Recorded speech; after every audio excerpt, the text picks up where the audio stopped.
Three Canadians were selected in the 2022 NFL Draft. Receiver John Metchie went in the second round to the Houston Texans. Defensive back Deane Leonard was picked in the 7th round by the Los Angeles Chargers.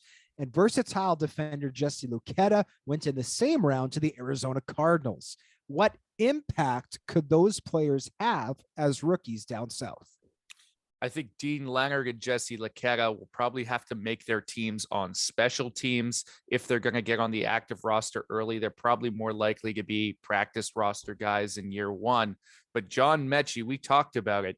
He's going to be a major impact performer this upcoming season for the Houston Texans, who have almost nobody in that receiving core.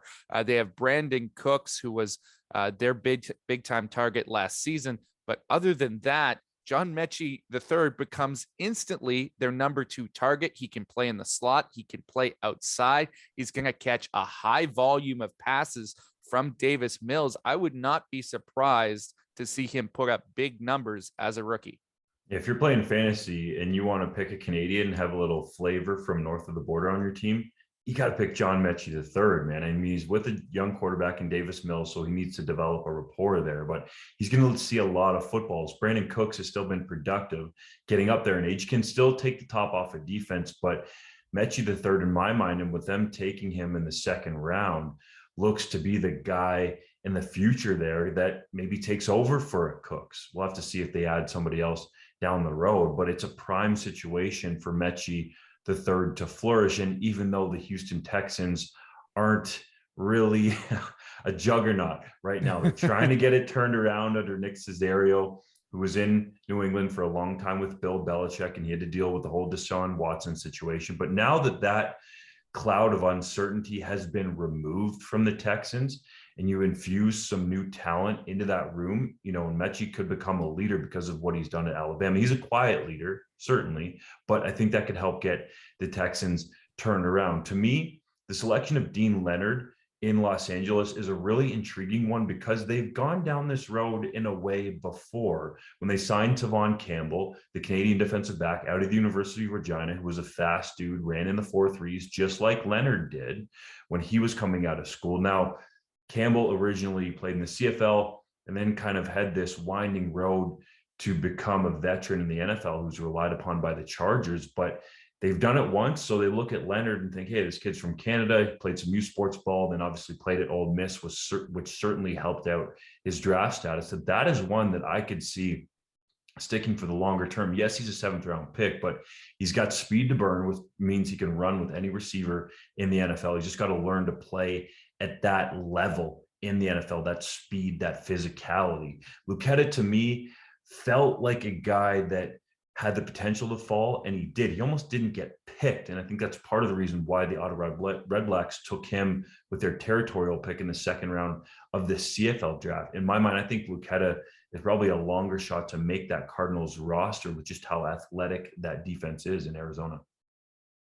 Yeah, to me, I think it's exciting that Metchie went to the Texans, not necessarily because they have the most high-flying offense, but Anthony Auclair started 13 games for them at tight end this past season.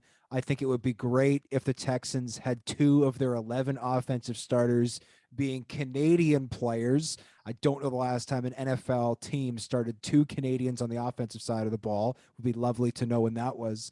But I think he's going to have a very bright future. And I agree. Deane Leonard, I mean, the man ran 4.39 at 6'1". If you're over 6 feet and you've got that kind of speed, then you're going to bounce around at the very worst case, you're going to bounce around the NFL for 2-3 years on practice rosters and active rosters as teams look to get you acclimatized. That's the worst case scenario. The best case scenario, of course, is he makes the Chargers roster. And oh, by the way, the Chargers have 6 Canadians on their roster now, which is unbelievable. Again, I can't believe we're talking about killing the ratio or cutting the ratio, but if the Chargers want 10% of their roster to be Canadians and the Texans want more than 10% of their starting offense to be Canadian, I think we should be proud to be Canadian because Canadian football players are awesome. Certainly. I mean, the Los Angeles Chargers are this close to being being able to fit the ratio themselves, they could come up here and play in the CFL. They just need to add one more. So they got to find that guy. No kidding. Jesse Luketa is the guy who sort of gets a little bit forgotten about here. And I do want to take some time to speak on him because I think this is a situation where he is an excellent football player, but the things he is good at, the ways he tends to contribute just aren't as valuable in the NFL at the level at which he does it. Like, he's a tremendous run defender. He's physical at the point of attack, but he doesn't give you much value as a pass rusher. And that's why he falls down here. He's not necessarily a dynamic athlete either. And you wonder how easy it's going to be for him to get on the field on special teams because of that. He falls to the Cardinals, almost goes undrafted. They're going to love him in training camp. Like, he's a great dude. He's very personable, by all accounts, a tremendous leader at Penn State. But this could be a situation where the Ottawa Redblacks, 2 years from now, are able to get a blue chip player who can contribute at multiple spots, in my mind, along their defensive line, simply because a damn good football player isn't damn good in the right areas for an NFL team to value him highly.